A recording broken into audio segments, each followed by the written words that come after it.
नमस्कार, very good morning, सुस्वागतम, welcome, अभिनंदन। मैं हूं डॉक्टर वाय राकी। इस वक्त आप अपना और मेरा दोनों का यूट्यूब चैनल देख रहे हैं।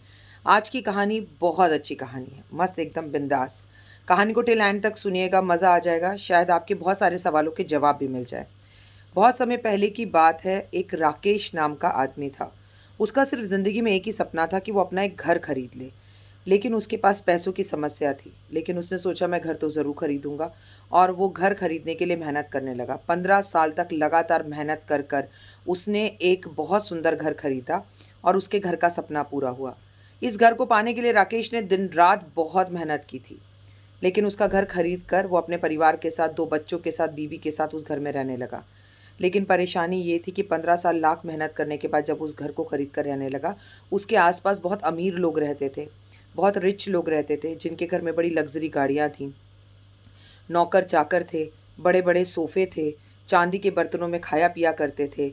और लग्ज़री शौकीन लाइफ और लग्ज़री लाइफ को देखकर हमेशा राकेश के मन में एक ही बात आती थी कि मेरी ज़िंदगी में मैंने घर तो ख़रीद लिया, पर मेरी बीवी के लिए नौकर चाकर नहीं है, मेरे घर में ज़रूरी लग्ज़री का सामान नहीं है, महंगे कपड़े नहीं हैं, महंगे फ़ोन नहीं है, और मैं ज़िंदगी को वैसे नहीं जी पा रहा। मेरा घर एक सिंपल घर है। आस-पास के लोगों को ऐसी ज़िंदगी जीता हुआ देखकर मन ही मन में राकेश जो है वो ख़त्म होता जा रहा था। लेकिन इतने में एक दिन उसके घर की घंटी बजी और उसके घर की घंटी बजने पर उसने एक साधु को खड़ा हुआ देखा। साधु महात्मा को देखकर राकेश खड़ा हुआ और अपने किचन से काफ़ी सामान लेकर आया। साधु को उसने सामान दान किया। साधु काफ़ी पहुँचे हुए संत थे। उन्होंने कहा, मैं तुम्हारे दान से बेहद खुश हूँ, मांगो तुम्हें क्या मांगना है, तुम्हारी ज़िंदगी की कोई समस्या हो तो मांग लो। तो उसने बोला, मेरी ज़िंदगी की ऐसी कोई समस्या नहीं है, बट मेरे को ना अपने शौक़ पूरे करने हैं, मुझे लग्ज़री चाहिए और मैं अपनी पत्नी बच्चों को हर चीज़ लग्ज़री से भरी हुई देना चाहता हूँ। साधु ने कहा, इसमें क्या बड़ी बात है, बहुत मेहनत कर, बहुत मेहनत करके और पैसे जोड़कर जो चाहिए वो खरीद लेना। तो इस पर राकेश ने गंदा सा मुँह बना लिया। साधु समझ गया। साधु ने उसे बहुत समझाने की कोशिश करी पर वो नहीं समझा। साधु ने उसे एक हथौड़ा दिया और हथौड़ा देकर कहा कि इस हथौड़े को दीवार पर मारना और एक मंत्र बोलना, और जो चीज़ तुम्हें लग्जरी की चाहिए हो वो बोल देना, उतने ही पैसे आ जाएंगे और तू लग्जरी की चीज़ें खरीद लेगा। लेकिन याद रखना, इससे सिर्फ शौक की चीज़ें पूरी होंगी, इससे तेरी ज़रूरत की चीज़ें पूरी नहीं होंगी, इसलिए कभी से ज़रूरत की चीज़ मत मांगना। और तथास्तु बोलकर साधु चला गया। अब राकेश बड़ा खुश हुआ, लेकिन राकेश को डाउट भी था। राकेश सीधा भागते हुए अपने कमरे में गया और अपने कमरे में जाने के बाद उसने एक दीवार पर हथौड़ा मारा, मंत्र बोला और कपड़ों के बारे में सोचा। उतने पैसे दीवार में से निकलकर गिर गए जितने कि उसे कपड़े चाहिए। तो उसने सारे पैसों को बटोरा और भागकर बाजार गया। अपने बच्चों, अपने परिवार वालों के लिए खूब सारे लग्जरी भरे कपड़े लेकर आया। अब राकेश को जब भी कोई लग्जरी भरी चीज़ चाहिए होती, वो दीवार पर हथौड़ा मारता, मंत्र बोलता और वो लग्जरी की चीज़ ले लेता। अब उसकी ज़िंदगी जो थी वो बदल चुकी थी।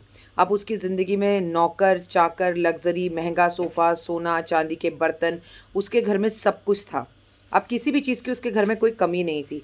वो ज़िंदगी को ऐश से जी रहा था। उसे बहुत मज़ा आ रहा था। लेकिन एक दिन पत्नी के साथ बैठकर डाइनिंग टेबल पर, महंगी सी संगमरमर की डाइनिंग टेबल पर बैठ के वो खाना खा रहा था, तो उसकी नज़र अपने घर पर गई और उसने देखा कि घर पर जैसे ही नज़र गई तो घर में चारों तरफ दीवारों पर छेद ही छेद हैं। उसने अपनी पत्नी से कहा, ये घर कितना बदसूरत हो रहा है, हर जगह पर छेद ही छेद हो रहे हैं, ये कैसा? तो बोली, आप ही हथौड़े मारते रहते हो, कोई मंत्र बोलते रहते हो, मैं आपको मना करती हूँ पर आप सुनते नहीं हो। उसने कहा, कोई बात नहीं, मैं अभी बड़े घर का इंतज़ाम करता हूँ। अब वो हथौड़ा लेकर पूरे घर में वो जगह ढूंढने लगा जिस जगह पर वो हथौड़ा मार सके और मारने के बाद वो पैसे निकाल सके और बड़ा घर ले सके। पूरे घर में ढूंढने के बाद भी उसको ऐसी कोई जगह नहीं मिली। बड़ी मुश्किल से घर के कोने में उसे एक जगह मिली जहाँ पर छोटी सा जगह बची थी। उसने बड़े घर का मन मन में सोचकर और हथौड़ा मारा। हथौड़ा जैसे ही मारा, घर झरझर झरझर करके गिर गया।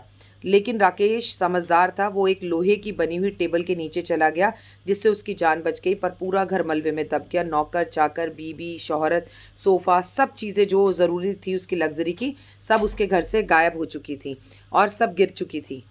तो उसने उसे वो चीखे मार मार कर वो बहुत ज़ोर ज़ोर से रोया, चिल्लाया, बट उसे कुछ भी समझ में नहीं आया कि ये उसके साथ क्या हुआ। मोरल ऑफ द स्टोरी मैं आज आपको सुनाना चाहती हूँ कि ज़िंदगी में हम भी ऐसा ही करते हैं, पर अपने रिश्तों के साथ।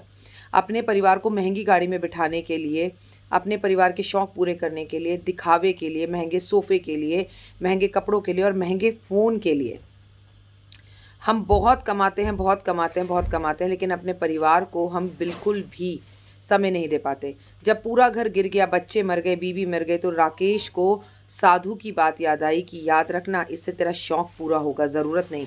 और घर ज़रूरत थी, शौक नहीं था। इसलिए साधु का जो दिया हुआ वरदान था वो ख़त्म हो गया और राकेश को इस बात से बहुत दुख हुआ। दोस्तों, आप भी शाम को जाकर अपने परिवार को एक बार समय ज़रूर दें। जिसके लिए दौड़ रहे हैं, भाग रहे हैं, कूद रहे हैं, वो कल जब आप मर जाएंगे तो आपकी तस्वीर की तरफ देखेंगे भी नहीं। उन्हें याद आएंगे आप तो वो भी साल में एक बार, जब श्राद्ध होंगे। इसलिए सोचिए आप क्या गँवा रहे हैं। अपनी सेहत गँवा रहे हैं, अपने रिश्ते गँवा रहे हैं। अनमोल रिश्तों को संभालिए और अपने आप को और अपने परिवार को वक्त दीजिए। शौक़ की कोई सीमा नहीं है, जितने में मज़ा आए उतने में सुकून मिले। क्योंकि याद रखिए, घड़ी चाहे 5 लाख की हो और चाहे 500 रुपये की हो, समय दोनों ही घड़ियाँ वही बताती हैं। अपने आप को कष्ट में पाकर 5 लाख की घड़ी का इंतज़ार मत कीजिए। फ़िलहाल मुझे दीजिए इजाज़त। कमेंट्स में जय माता दी ज़रूर लिखिएगा। कहानी कैसी लगी ये भी बताइएगा। अपने परिवार के साथ खुश रहें, मस्त रहें और अपनी कमाई में से दान भी ज़रूर करें, क्योंकि कफ़न में जेब नहीं होती।